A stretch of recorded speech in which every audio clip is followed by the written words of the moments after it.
I'm the orphan girl adopted by the Moretti family, which was the biggest mafia family on the East Coast. The current Don Grayson Moretti was my best friend growing up. At a family banquet, somebody slipped him an aphrodisiac and I slept with him. Good news, the experience was incredible. He was absolutely massive and we went at it 8 times in a single night. Bad news, I'm pregnant. He's just put out a massive bounty, ordering every man he has to hunt down the woman who vanished from his bed a month ago. The Moretti family has eyes on every street in New York. Not even a rat can dig a hole without him knowing. I forced my face into something calm and clapped him on the shoulder. Gray, that girl from that night. Did you find her? What are you going to do? Grayson let out a cold laugh. Break every bone she's got. Burn her to ash. Scatter what's left. At a family banquet, I slept with Grayson Moretti, the don of the most powerful mafia family on the East Coast. The next morning, he put out a citywide bounty hunting the woman who disappeared from his bed. I forced myself to look calm and clapped him on the shoulder. What if she's carrying your kid? I watched his closed eyes. Grayson lifted his lids. His irises were the deepest ice blue, the fireplace flames dancing in them. Bastard or not, she's done. He tipped the pills into his mouth and washed them down with whiskey. I want this woman erased from New York. The glass hit the oak table with a dull thud. Cheap perfume. Trash. Not worth my time. He pulled out a handkerchief and dabbed his mouth. Sloppy work. Has to be one of Fontaine's pawns. They actually think climbing into my bed gets them the Southside docks. My fingers curled against my belly, nails digging into my palm. Maybe she wasn't after the docks. Grayson sneered. If it's not the docks, it's money. Anyone who tries to play me pays for it. He stared at the surveillance still,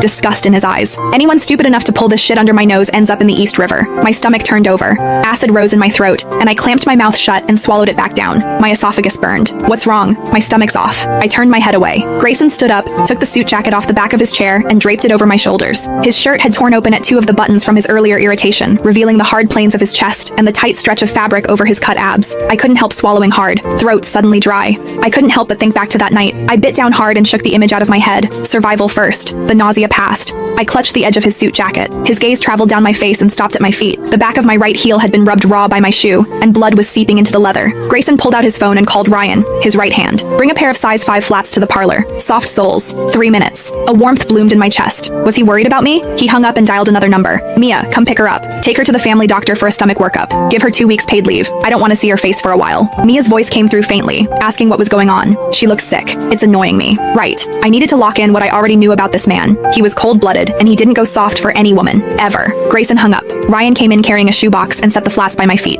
Grayson, the shoes are here. Tech says the Meridian footage needs 3 more days to restore. Keep at it. Turn the city upside down. Find her. Ryan stepped out. Grayson walked over and kicked my heels under the coffee table. You're this fragile? The Morettis don't feed you? He watched me change shoes and stand up. If they don't fit, don't wear them. No one's forcing you. I looked at the side of his face, his jaw tight. He was good to me. For as long as I could remember, the number of women who got to stay close to him could be counted on one hand. I was the one he was most generous with. Money, patience, all of it. But if he ever found out that I was the trash he was talking about, the pawn who'd played him, I knew he'd drag me to the family's execution ground himself and put a bullet in my head. I folded the suit jacket and laid it on the couch. I'm heading back.